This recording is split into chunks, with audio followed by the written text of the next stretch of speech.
Alhamdulillah. Tadi baru pulang kuliah, dekat di sini. 5 menit naik motor.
Assalamualaikum warahmatullahi wabarakatuh. Teman-teman semua apa kabar? Semoga semua dalam keadaan sehat, semangat, dan penuh harapan.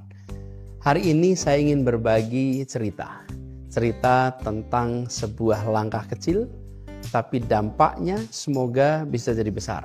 Cerita tentang langkah awal baru sebuah gerakan bersama.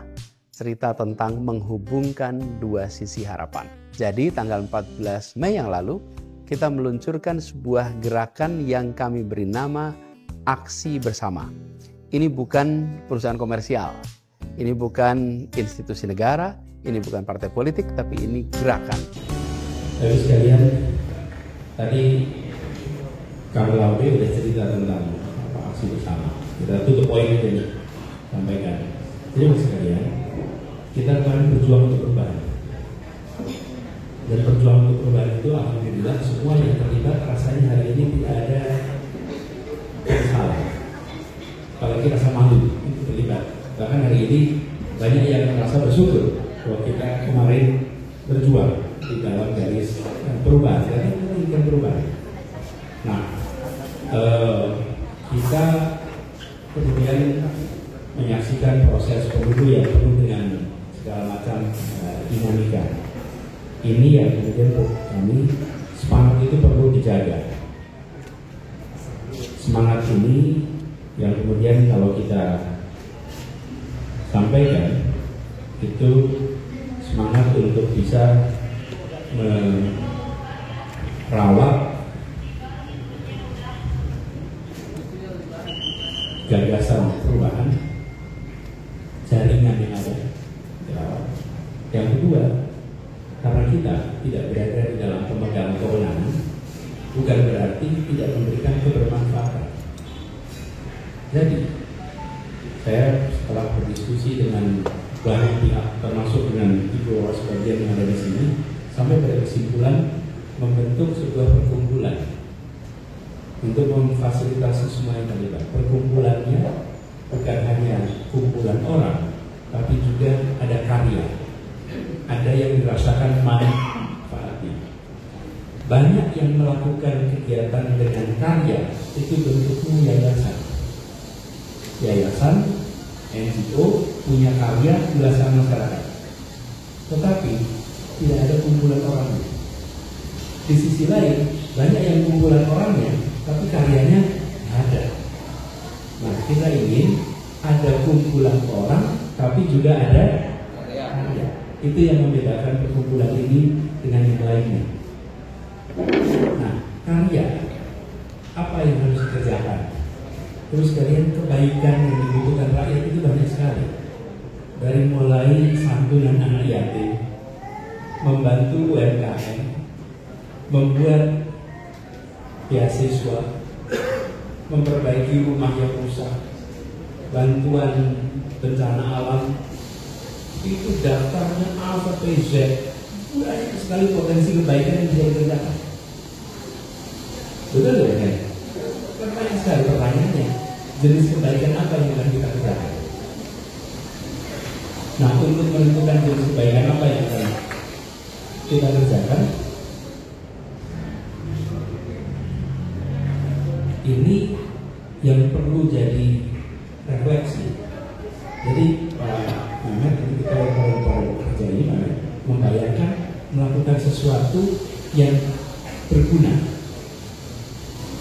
Pertanyaannya, sesuatunya apa? Saya bilang begini, kita buat kriteria. Kalau kita mau memilih, harus bikin kriteria. Kalau pakai kriteria, maka pilihan yang kita buat bisa dijelaskan, bisa dipertahankan.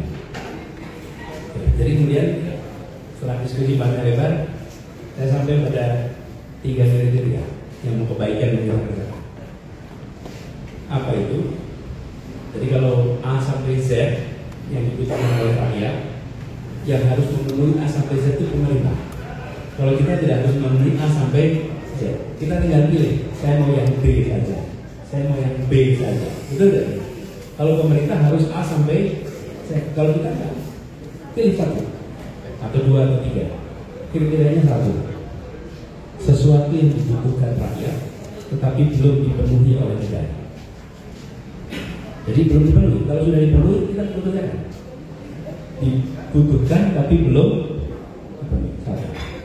Yang kedua, manfaat dari yang kita kerjakan bisa dirasakan oleh semua orang, tidak sebagian orang, semua orang. Yang ketiga, ketika kita mengerjakan kebaikan ini, ada mulainya dan ada akhirnya. Sebagai contoh, tadi saya menyebut memberikan bantuan beasiswa. Bantuan beasiswa itu ada akhirnya tidak? Tidak ada. Hari ini kita bantu 100, 2 tahun lagi ada 200, 3 tahun lagi ada 100, terus tidak akan pernah selesai memberikan bantuan beasiswa. Tidak ada kita mengatakan, udah ya, akhirnya alhamdulillah semua sudah dapat. Tidak. Karena pasti selalu ada yang.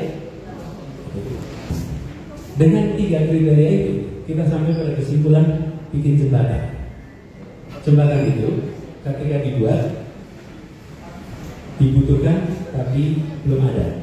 Di wilayah kita ini banyak sekali kampung-kampung, desa-desa yang membutuhkan jembatan gantung tapi belum. Konsekuensinya apa? Anak sulit sekolah, ibu-ibu sulit ke pasar, hasil pertanian nggak sampai, dan yang ironis banyak sekali peristiwa ibu hamil meninggal karena tidak bisa dibawa ke rumah sakit, ke puskesmas karena jembatan tidak ada.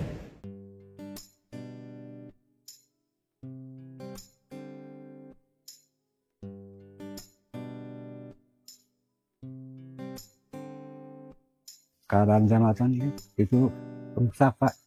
Banyak orang yang terjadi kecelakaan. Sebelumnya sebenarnya ini jembatan itu sangat mengkhawatirkan banget, sangat mengkhawatirkan banget. Jangankan anak-anak yang udah tua ya, orang-orang yang sudah tua, bahkan anak-anak muda pun lewat ke jembatan itu sangat ketakutan. Apalagi anak-anak, apalagi nenek-nenek ya udah nggak bisa nyebrang lagi ke sana. Bahkan dulu itu pernah kejadian motor yang hampir jatuh ke bawah, apalagi yang kakinya udah kejeblos itu yang sering banget gitu. Waktu itu kan mau lahiran, katanya mencari bidan nggak ada, susah, katanya nggak ada yang mau kesini bidannya. Terus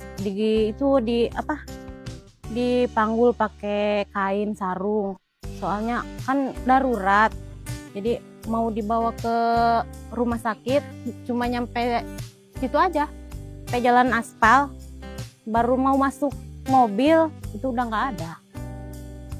Kami sangat bersyukur banget atas adanya pembangunan jembatan ini. Masyarakat di sini gotong royong, bahkan ibu-ibu, anak kecil, mungkin sering ada yang lihat juga ya, ada anak-anak, ibu-ibu, kakek-kakek sering membantu untuk pembangunan jembatan ini gitu. Alhamdulillah jembatan udah 100%. Alhamdulillah orang-orang ke sini, warga-warga kampung Cikembang itu lancar, Pak. Nggak ada apa-apa gitu. Nggak ada yang tidak diharapkan gitu. Selamat semuanya. Sangat membantu, karena kalau jembatannya rusak itu dibawanya ke sini sangat sulit, Pak. Sangat sulit. Dan jangankan untuk bawa hasil panen, lewat saja gak bawa apa-apa itu susah gitu, ketakutan. Apalagi bawa hasil panen itu sangat mengkhawatirkan. Tapi setelah ada jembatan ini sangat mudah. Bahkan motor, ibu-ibu, anak kecil juga sering lewat gitu, gak khawatir. Cukup semama saya aja yang jadi seperti itu. Terlambat dikasih pertolongan dokter. Jadi jangan terulang lagi seperti itu. Alhamdulillah.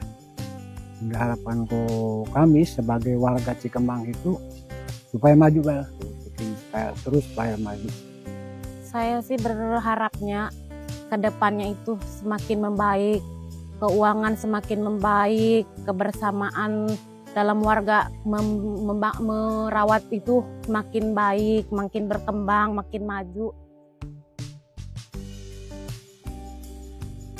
Sekarang saya ingin mengajak kepada teman-teman semua. Kalau Anda pernah merasa ingin berbuat sesuatu untuk negeri ini, tapi tidak tahu harus mulai dari mana, mari aksi bersama ini jadi tempat untuk kita semua. Kalau kita punya waktu, tenaga, keahlian, apapun profesi teman-teman, bisa insinyur, arsitek, tukang batu, pegiat sosial, pekerja kemanusiaan, pegiat media sosial, penulis, desainer, ibu rumah tangga, atau siapapun yang peduli, yang punya harapan yang sama. Kami membuka pintu dan kami mengajak untuk mari bersama-sama. Bahkan untuk teman-teman yang hanya bisa menyuarakan, yang saat ini baru bisa membagikan cerita kepada yang lain, kerjakan itu. Itu adalah bagian dari aksi bersama. Karena ini bukan tentang satu orang, ini adalah tentang kita semua. Jadi teman-teman semua, aksi bersama ini bukan solusi akhir. Ini adalah solusi awal. Langkah pertama untuk menjahit kembali harapan yang sempat robek. Untuk menunjukkan bahwa kita masih punya kepedulian. Kita masih punya energi. Kita masih punya mimpi dan kita mau bekerja untuk mewujudkan mimpi itu. Saya percaya bangsa ini tidak kekurangan orang baik. Dan kita perlu wadah untuk mempertemukan mereka semua. Mempertemukan orang-orang baik dalam aksi bersama yang nanti akan diwujudkan, dibuktikan dalam bentuk karya-karya nyata. Jadi, mari kita mulai sama-sama. Silahkan kunjungi situsnya aksibersama.or.id. Dari satu jembatan, dari satu desa, dari satu langkah, sambung menyambung menjadi satu untuk Indonesia yang lebih terhubung, yang lebih adil, yang lebih sejahtera. Terima kasih. Assalamualaikum warahmatullahi wabarakatuh.